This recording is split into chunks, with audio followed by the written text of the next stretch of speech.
Hello, Jeremy. How are you? Hello, I'm fine, thank you.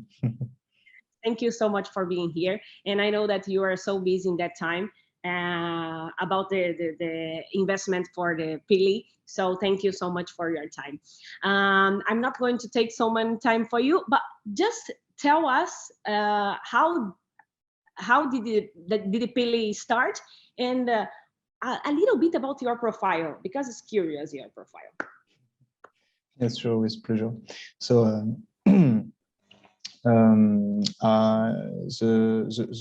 before being a company, PILI was a pedagogical workshop created by one of my associates, Marie-Sarah Denis, who is a designer but with a background in biology.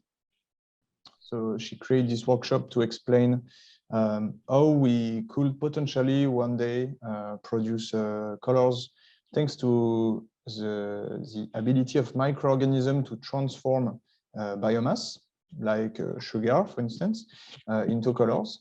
And after several workshops like this, there was a great interest from public, from some media, press articles, and also few companies in the field of ink and luxury. And thanks to this interest, we was in contact at that time, and we decided to try to create a startup on this concept. So I study finance, and I was in contact with Marie-Sarah and the other co-founders because just I was curious about biotechnologies, and I wanted to do something in the field of environment. And yeah, I prefer to work in a risky project, but with a potential interesting impact, rather than staying in the banking sector. But you are kind of person that always looking for a lower impact, isn't it? You love like nature, and you are kind of this person that looking for sustainable works and projects. Yeah. Yes, and because probably because my parents already worked in that field, in a sense. They had an organic shop selling yeah, organic food and ingredients, etc. So I think this is why I was sensible to that. Are you from Toulouse, Paris? Where are you from in France? I'm from southeast of France, so very close to Marseille. So, since PILI started, how and when did you realize that could be replace the indigo color, the indigo dye? So, and what's similar, that the color fading and the surface absorption? What did you understand? Like, okay, this could be indigo, or maybe some brands talk with you about that? Well, in the beginning, we were not focusing on indigo, especially. Actually, we were developing pigments when 2 years ago we discovered that it was also possible to produce indigo, and so it's really recent. Technologically and strategically, it's very recent. But we can now easily produce indigo with the same performance than synthetic indigo, because two things: we produce the same molecule, so chemically it's the same, it's an indigo molecule, and we can reach the same purity. So in general, in this industry, it's 92–93% of purity if we talk about a powder, and because it's the same molecule with the same purity, the performances like light fastness, watch fastness, etc., are exactly the same. Amazing. And if you could tell us step by step, since the discovery to the transformation of the color, how it will be? So in the beginning, you need a source of sugar. So it can comes from sugar cane, but we don't have too much sugar cane in France. So it rather comes from beetroot, for instance. It can also comes from cereals like wheat or other cereals. And we are also investigating a new way.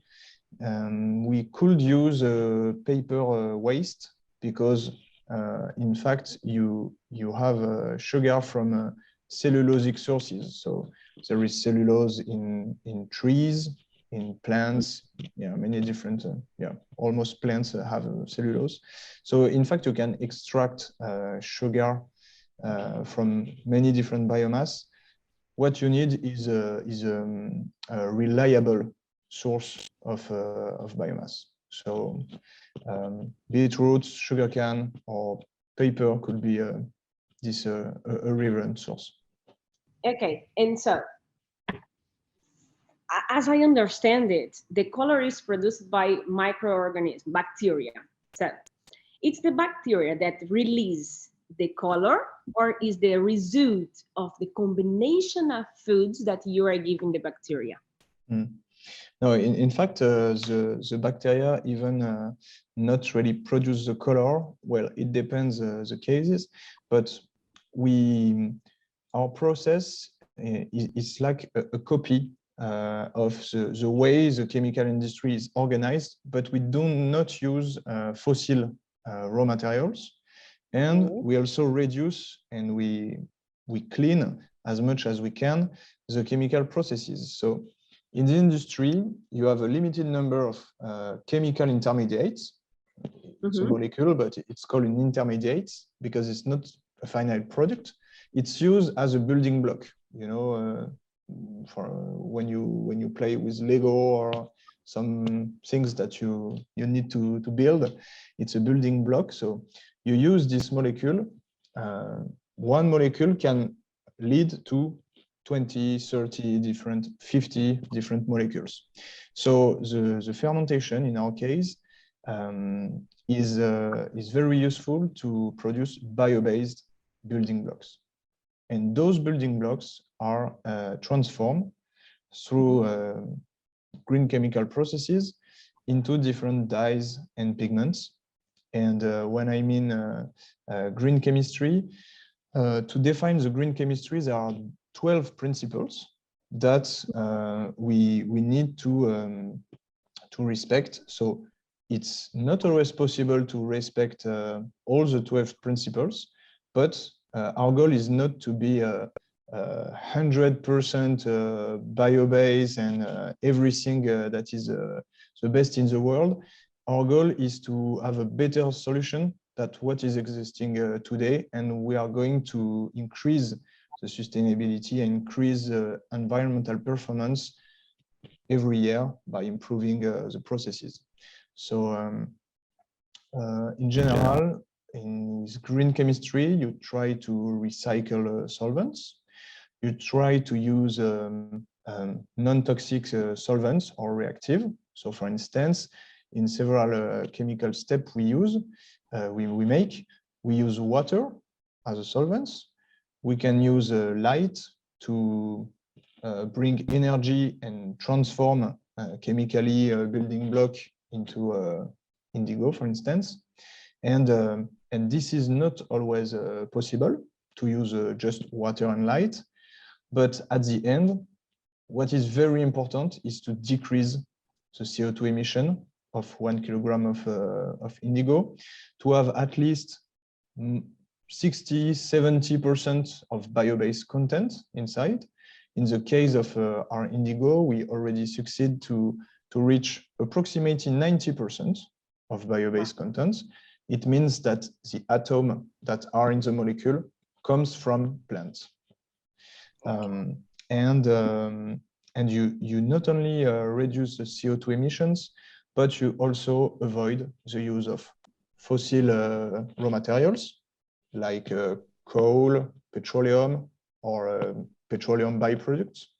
And you reduce also the use of hazardous chemicals.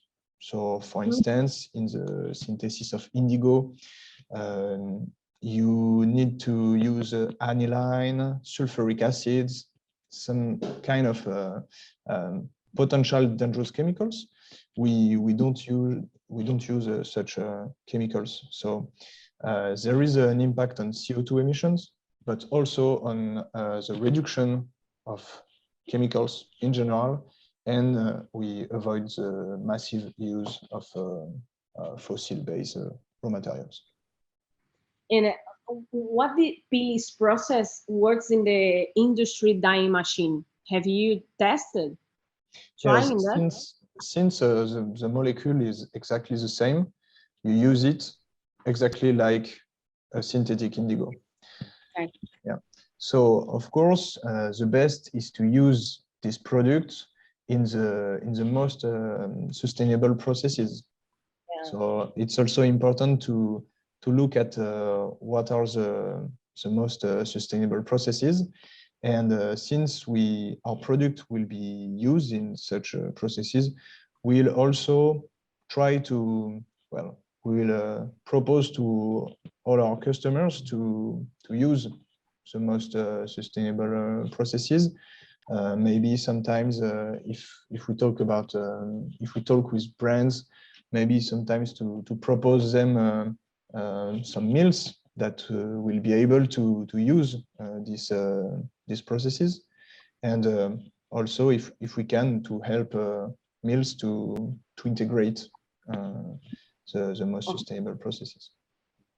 And those types of okay, if you talk about the PILI bio-based, what types of fabric can be dyed with those kind? Any fabric, almost like a cottonized one, you can dye.